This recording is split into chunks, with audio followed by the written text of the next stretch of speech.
नमस्कार, आदाब, सलाम। अभी आप देख रहे हैं DBN न्यूज। मैं हूं आपके सामने आपका दोस्त एम राजा। बिहार में बिहार की राजनीति में जिस प्रकार से उठापटक हुई है, बिहार के लोग जान रहे हैं। बिहार में बिहार की राजनीति में 28 जनवरी के दिन को याद किया जाएगा। 28 जनवरी वो दिन जब एक ही दिन पहले मुख्यमंत्री नीतीश कुमार महागठबंधन में सरकार होते हैं, उससे इस्तीफा देते हैं और उसके बाद भाजपा से मिल करके सरकार बनाते हैं। आखिर क्यों नीतीश कुमार फिर से पलटी मार गए हैं, इसका कोई ठोस कारण नीतीश कुमार खुद भी नहीं बता पा रहे हैं। तो चलिए हम जानते हैं। हमारे सामने हमारे जो मेहमान हैं, खास करके इनका जो नाता है वो राजद से है। अलीनगर विधानसभा में राजद के तरफ से चुनाव लड़े थे, विधानसभा चुनाव, और इसी बीच हम इनसे जानने का प्रयास करते हैं। विनोद मिश्रा जी हमारे सामने हैं, हम इनसे जानते हैं कि आखिर क्यों इस तरह का जो प्रकरण है वो आए दिन लगातार होता रहता है। 2020 के विधानसभा चुनाव में पहली बार शपथ लिए, 2022 में फिर से शपथ लिए, 2024 में फिर से शपथ लिए। ये हो क्या रहा है?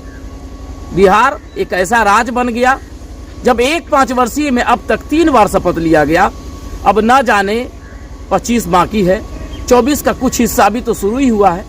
देखिए कहीं फिर ना शपथ ग्रहण का दौर शुरू हो। तो ये चल क्या रहा है? खास करके अब देश की राजनीति की निगाहें बिहार पर है कि बिहार में आखिर हो क्या रहा है, क्यों पलटी मारने की कहानी लिखी जा रही है। क्या कहेंगे सर? जी नमस्कार। दरअसल में देखिए, मेरा कहना ये है, जो नीतीश जी के स्वभाव से तो सारे के सारे लोग परिचित हैं। उनका स्वभाव ही ऐसा है, अस्थायित्व तो उनमें है नहीं। ऐसा नहीं है कि एक नीति, एक सिद्धांत पर हम अमल करेंगे, नैतिकता का पालन करेंगे, जिनके साथ दोस्ती किया, जिनके साथ वादा किया, ये स्वभाव तो उनका रहा नहीं है। वो तो बार बार पलटते हैं, इधर से उधर, उधर से उधर। ये तो उनका स्वभाव है। और दूसरी बात है कि वे बहुत अधिक महत्वाकांक्षी है, बहुत अधिक महत्वाकांक्षी है। अरे महत्वाकांक्षी तो होना चाहिए, लेकिन बहुत अधिक महत्वाकांक्षी होना ये उचित नहीं है। समय के साथ परिस्थिति के हिसाब से सब कुछ मिलता है।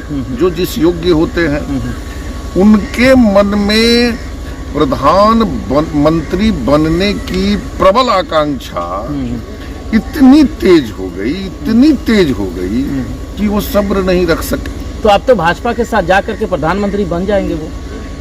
अब सवाल है, जो ये प्रश्न तो आपने बहुत अच्छा किया है। अगर प्रधानमंत्री ही बनने के लिए जाते तो कम से कम तब तो मुख्यमंत्री का पद नहीं लेते। कुछ दिन तो धैर्य रखते, जब तक कि मोदी जी हट नहीं जाते हैं तब तक तो धैर्य रखते। तो ऐसी बात तो है नहीं। प्रधानमंत्री जब देखा, उन्होंने जब देखा, आपको अंदर की बात नहीं पता है। डायरेक्ट मोदी जी से बात हुई है उनकी। मोदी जी ने कहा है कि मैं प्रधानमंत्री नहीं बनूंगा, आप बनेंगे, आप आए मेरे साथ। हाँ, ये तो वही जानते होंगे, मोदी जी जानते होंगे या नीतीश जी जानते होंगे।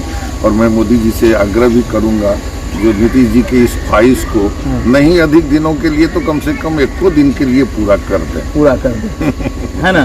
अच्छा, आप भी अलीनगर विधानसभा से चुनाव लड़े हैं। चुनाव में हारे और रिजल्ट बहुत अच्छा रहा।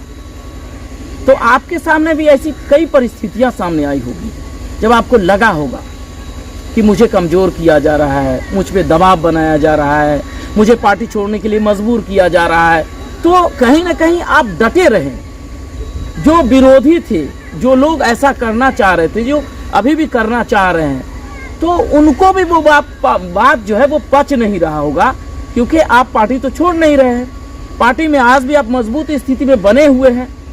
तो यही स्थिति नीतीश कुमार के साथ हो गई, लेकिन वो धैर्य नहीं रख पाए।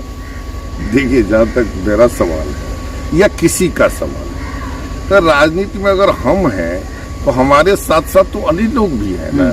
और सबको नहीं अधिकार है सोचने का जो हम आगे बढ़े, हम ऊंचे पद पर जाएं, हम नेता बने, हम विधायक बने, हम MP बने।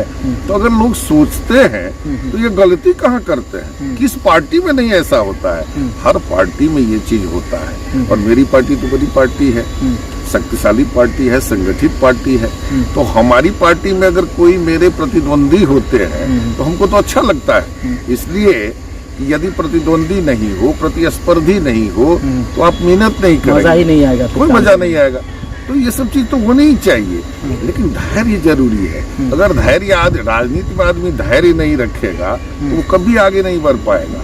ये अलग बात है कि पलट के इधर से उधर करके नीतीश जी 9 बार मुख्यमंत्री बनने का, देखिए गिनीज बुक में आप लिखा जाएगा ये चीज। हाँ, जल्दी हम तो कहेंगे जो इसी पंचवर्षीय में 3 दर्जन में तो 3 बार रहा है, तो जल्दी से 3 बार और वो कर ले जिससे 12 बार पूर जाए और सदा के लिए उनका रिकॉर्ड रह जाएगा, कोई उस रिकॉर्ड को तोड़ नहीं पाएगा। अच्छा, तो कारण क्या है इस बार? तो ऐसा कोई कारण नहीं, पिछले बार तो कारण भी गिना रहे थे कि भ्रष्टाचारियों के साथ जो है सो हम मिल गए।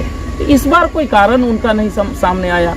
वो एक ही कारण बता रहे हैं, उन्हें भी दिक्कत है, इन्हें भी दिक्कत है। फिर दिक्कत क्या है? इन्हें भी जब दिक्कत है तो फिर इनके साथ क्यों आ गए? कारण क्या? देखिए, दरअसल में एक तो मैंने कहा कि धैर्य उनके पास में नहीं है। दूसरी बात है, बड़े आदमी हैं, नहीं कहना चाहिए, लेकिन नैतिकता के प्रश्न पर भी शायद वो विचार नहीं करते हैं। और तीसरी बात है जो थोड़ा सा अंदर से डर भी हो गए। कई ऐसे कारण हैं, कई उनकी कमजोरियां केंद्र सरकार के पास में है जो उनके लिए सही वक्त पर निकालने की तैयारी हो रही थी। अब क्या बोलेंगे, समझते ही होंगे, बहुत सारे लोग समझते हैं, तो वो सब चीज रखा हुआ था, तो उस सब का भी डर हुआ। दूसरी बात है जो महागठबंधन में, अब देखिए बिहार में 45 उनको विधायक है, वो मुख्यमंत्री बने हुए हैं।